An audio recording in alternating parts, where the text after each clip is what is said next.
Hello, hello, hello, hello. Welcome, welcome, welcome, welcome. Welcome, everyone. Welcome, welcome, welcome. Thank you for joining. Thank you for joining. Welcome. Thank you for inviting your followers and your friends. So glad to have you on this Wednesday. I'm sorry that I missed Monday, but I thank you all for joining on today. Welcome, everybody. We'll just give it a few moments so you all can invite your followers and your friends. I thank you all so much for joining. Welcome, welcome, welcome, welcome. Just wanted to give a quick word. Hello, Helen. I just wanted to give a quick word of encouragement on this Wednesday. Thank you for joining. Welcome, everyone. Thank you for joining and already releasing the hearts. Hello, Holly. Thank you so much for joining. Thank you for joining, Vanessa. I welcome you. Welcome, everybody. Welcome, welcome. Thank you, Lady Cherie. Thank you so much for joining. Just going to give it a few more moments. So glad that you guys are here today. Wanted to share something with you all that I believe will be a blessing for you. So invite your followers, invite your friends. As we await for everyone to come on, I just want to let you all know that I generally do my teaching. Hello, Carla. I generally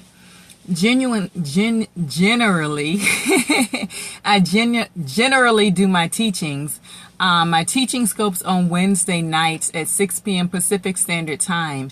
And I'm actually going to do something really unique for like the next 6 to 8 weeks. It's going to be a teaching on, it's going to be a teaching on the elephants in the room. Many of us have heard the phrase about the elephant in the room or the pink elephant in the room. And there are some elephants in the room of the church. There are some topics that we don't cover. Hi, Denise. There are some topics that we don't cover and some subjects that we don't talk about. So for the next 6 weeks, starting tonight, I'm going to deal with some spiritual elephants. And the first topic that I'm going to deal with on tonight is going to be loneliness. It's going to be loneliness. So I invite you all to come back at 6 p.m. Pacific Standard Time and let your followers and your friends know about it, that we're going to be doing a series. The first topic is going to be loneliness, but I've got like 6 to 8 other subjects that we're going to cover. But we're going to start tonight with loneliness. Just wanted to say that while we were allowing other people to come on to this Quickscope. Now, I'm really excited at the things that God is doing in this season and in this hour. And I was blessed on Sunday to be able to go and minister at a friend's church. And I was able to go and minister at a friend's church on Sunday. And by yesterday, the testimonies have already been flooding in, and we give all glory to God for that. But what really got me was this. One of the testimonies came from a woman who was 75 years old. 75 years old.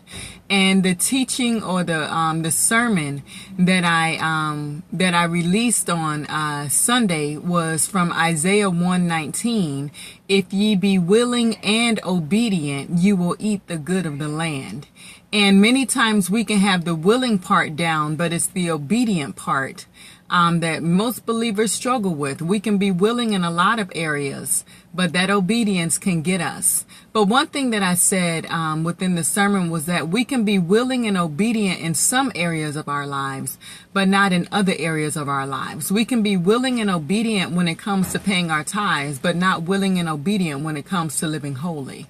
We can be willing and obedient when it comes to following the leadership of our pastors, but not willing and obedient when it comes to following God. So willing and obedient is what I talked about. And another thing that I said in the sermon was that sometimes what stops us from getting from willing to obedience is we need healing and deliverance. Because sometimes we're holding on to things. We're holding on to unforgiveness. We're holding on to bitterness. We're holding on to rejection.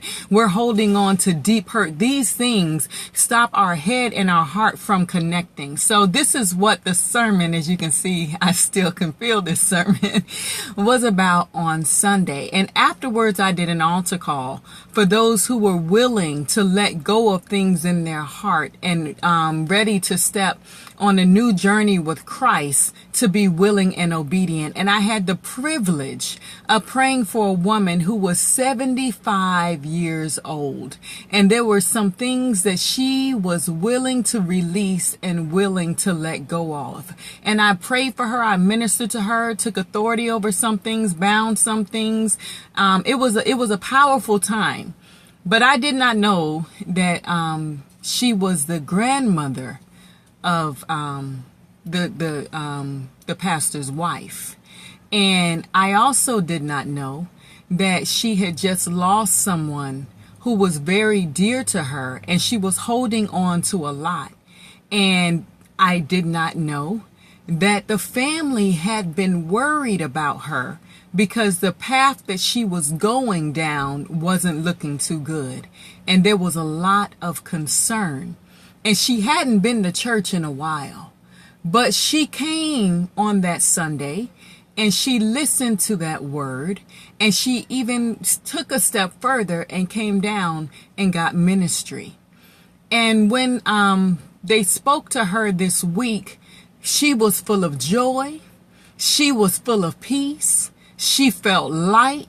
She felt free. She got delivered. And what came to me after the testimony was shared was intersections. Many times we don't understand that we can be the very intersection in someone's life. Now, the enemy had a plan, and the enemy had a purpose for this this 75-year-old woman. But the Lord allowed the word of God to be released to intersect her and cause her to go down a different path. Have you all ever seen, like when trains get ready to do, how they can switch tracks? We can be that very thing in someone's life. We can be that intersection to cause them to get all out of the plan that the enemy had for them onto a path that Christ had for them, or that God has for them. And I really, really was blessed by that, because when we share our testimony, when we share the things of the Lord that he's doing in our life, or that he has done in our lives, we can become that intersection where there's a mindset or a stronghold or a thought process a thought process that the enemy has had a person living with for a long period of time. We come in and we just feel as though we're telling a story, or we're just sharing an experience, and that can be the very thing to intersect them and cause them to shift, cause them to move, cause them to experience freedom, cause them to experience wholeness, cause them to experience liberty, cause them to experience joy, cause them to experience peace. So our lives are not our own. Our lives are not our own. And when we wake up every morning and we say, Lord, I'm available. When we wake up every morning and we say, Lord, I submit my will to your will. When we wake up every morning as a yielded vessel, we can become an intersection for somebody.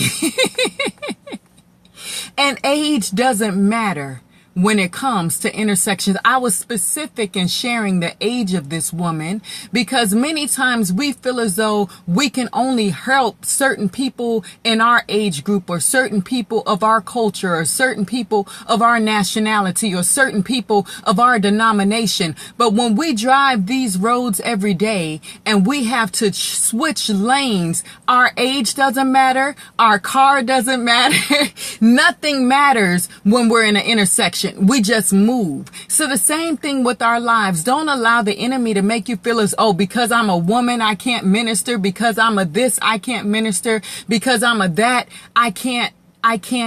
All of those are lies, and are lies of the enemy. And I think one of the most powerful intersections that we see in the Bible is in the book of John, chapter 4, when Jesus says, I must needs go to Samaria. That was a huge intersection when he met the Samaritan woman at the well. And many times we can read that verse and we can feel as though that only applies to Jesus, but he can use us in that same way every single day. That intersection changed a whole city. That intersection changed a whole sect of people. And we can do the same thing.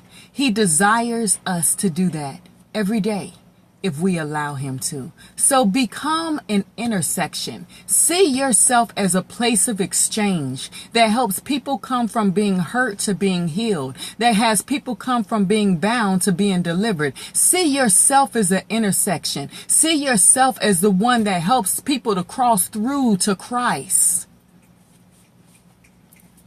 Be that intersection. Be that intersection. Don't look at your life as just this plain, boring, one-lane road, one-lane highway. No, no, no. See yourself as when you walk onto the scene, you become that intersection where people were going this way, now they can shift that way. Be an intersection for people. Allow God to use you. Allow God to use your life as something that people can hear about and that people can see, that can draw them into a new path, into a fresh path, into a new experience with him. So that's what I wanted to share on this Quickscope. I pray that it blesses you all on today. Again, those who came on later, I actually bought this shirt at a store, so I loved it. Kind is the new pretty.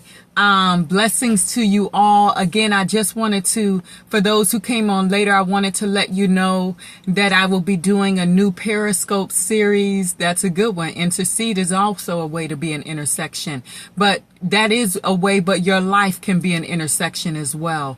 I also wanted to, you're so welcome. I also wanted to let you all know that I will be starting a new Periscope series. I have not done this before, but hello first timer. I'm really excited about it.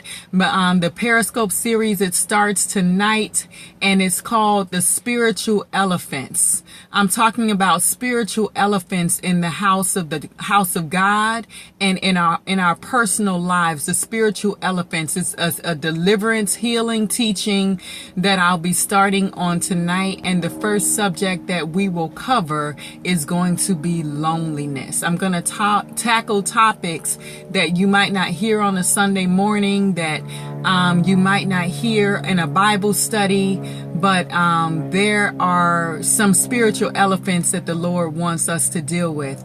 I do my teaching scopes on Wednesdays at 6 p.m. Pacific Standard Time. And again, we'll be starting tonight. And the first topic that we'll be covering is loneliness. Pacific Standard Time, I'm in California. If you're in Central Standard Time, okay. So, Pacific Standard Time, 6 o'clock for me, is 8 o'clock for Central and 9 o'clock for Eastern. Okay. So we're 2 hours or 3 hours behind, depending on where you are. So again, I thank you all for joining. Allow your life. For Central Standard Time, that'll be 8 o'clock. For Fort Lauderdale, that'll be 9 o'clock. So allow your life to be an intersection. And again, I would love for you all to join me. Invite your followers and your friends so we can talk about some of these spiritual elephants that are in the rooms of our lives, that are in the rooms of our families, that are in the house of God. These elephants that are trampling over stuff, that are taking up space, that are taking up room, whose voice is louder than other voices, and it should not be. So I'm not going to go into that whole teach. I hope you all enjoyed this Quickscope, and I look forward to seeing you all tonight. Be blessed. Oh, I forgot to say, for those of you who are new, you can follow me at MaShani Allen Author on Facebook. You can also go to my website, MaShaniAllen.com. And I know someone said they bought my book. I'm so happy that you did. I am also the author of The Beauty of Holiness, a practical guide to life, relationships, and inner beauty. If you don't have your copy, you can get your copy now. The link is right in my Periscope bio. And again, Thank you all so much for joining and releasing the hearts. I'm thankful to be able to release what the Lord gives me and to be able to share it with you all so we can all continue to grow and mature in the things of God. Be blessed, and I will see you all this evening.